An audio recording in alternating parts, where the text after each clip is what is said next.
দেখেছেন যে দীর্ঘ 5 বছর পরে অনেক তিতিক্ষার পরে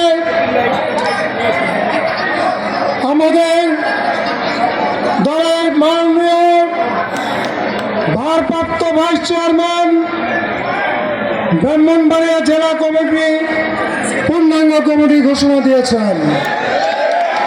আমি শুরুতেই ব্রাহ্মণবাড়িয়া জেলা বিএনপির পক্ষ থেকে, ব্রাহ্মণবাড়িয়া 14টি ইউনিটের পক্ষ থেকে, ব্রাহ্মণবাড়িয়াবাসীর পক্ষ থেকে মাননীয় ভারপ্রাপ্ত চেয়ারম্যানকে ধন্যবাদ, অভিনন্দন এবং শুভেচ্ছা জানাচ্ছি।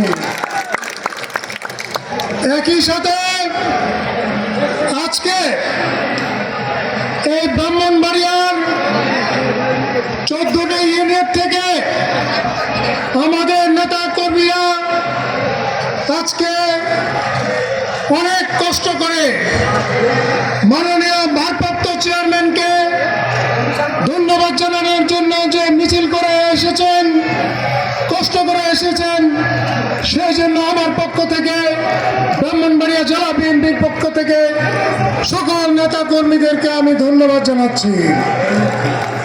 আজকে আমাদের যে বিজয়, এই মিছিল শুধু আমাদের এই অর্জন আমাদের মিছিলের মধ্যে সীমাবদ্ধ রাখলে হবে না। সামনে কিন্তু আমাদের কঠিন পরীক্ষা। আপনারা দেখেছেন এই বিশেষ করে তত্ত্বাবধায়ক সরকারের এক এক দিন তারা এক এক সুরে কথা বলছে, বিভিন্ন সংস্কারের কথা বলছে। আজকে সংসদকে অপেক্ষা করে শাহবাগের মোড় থেকে তারা আইন প্রণয়নের চেষ্টা ভাবনা করছে। তবে এই এই অন্তর্বর্তীকালীন সরকারকে বলবো, যত সংস্কার, সকল সংস্কার উল্লেখিত আছে জনাব তারেক রহমানের 31 দফা কর্মসূচিতে। তারপরেও যদি কোন সংস্কার আপনারা মনে করেন অবিলম্বে একটি সংস্কার করেন, সেটা সঠিক নির্বাচনের সংস্কার।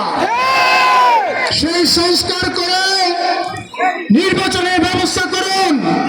জনগণ যাকে ইচ্ছা তাকে ভোট দিয়ে আগামী দিনে সেই নির্বাচিত সরকার সকল সংস্কার করবে।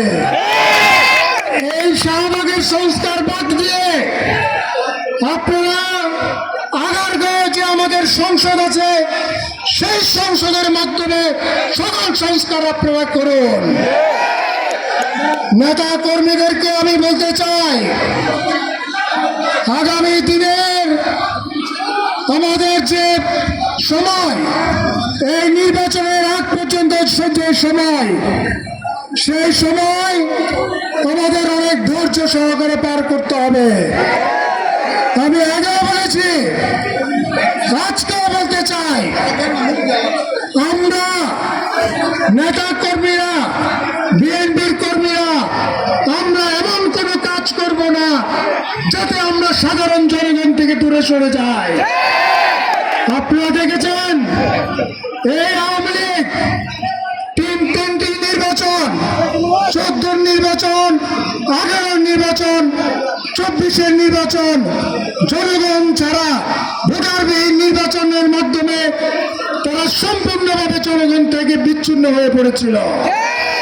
যার ফলশ্রুতিতে এই জুলাই আগস্টের যে আন্দোলন, এই আন্দোলনে তাদের দলের নেতা কর্মীরা পর্যন্ত তাদের পাশে থাকে নাই। এই আন্দোলন, আমি আবারও বলি, এই আন্দোলন আওয়ামী লীগের বিদায় হয়েছে, কিন্তু আমাদের মতো রাজনীতিবিদদের জন্য কিন্তু একটি শিক্ষা হয়েছে। ভবিষ্যতে যারা এই জনগণের বিরুদ্ধে দাঁড়াবে, জনগণ বিরোধী যারা কাজ করবে তাদের পরিণতি এরকমই হবে। তাই আমি আবারও আমাদের নেতৃবৃন্দকে আমি অনুরোধ জানাবো, এমন কিছু কাজ আমরা করব না যাতে আমরা জনগণ থেকে বিচ্ছিন্ন না হই। সর্বশেষে আজকে যারা আপনারা দূর দূরান্ত থেকে কষ্ট করে উপস্থিত থেকেছেন, আমি আবারও যারা বিএনপির পক্ষ থেকে আপনাদেরকে অভিনন্দন, রক্তিম শুভেচ্ছা, ধন্যবাদ জ্ঞাপন করে আমি আমার বক্তব্য শেষ করলাম এবং আজকের সবার সমাপ্তি ঘোষণা করলাম। ধন্যবাদ সবাইকে। খোদা হাফেজ। বাংলাদেশ জিন্দাবাদ। বাংলাদেশ জাতীয়তাবাদী দল জিন্দাবাদ। দেশের ইব্রাহিম খালেদা জিয়া জিন্দাবাদ।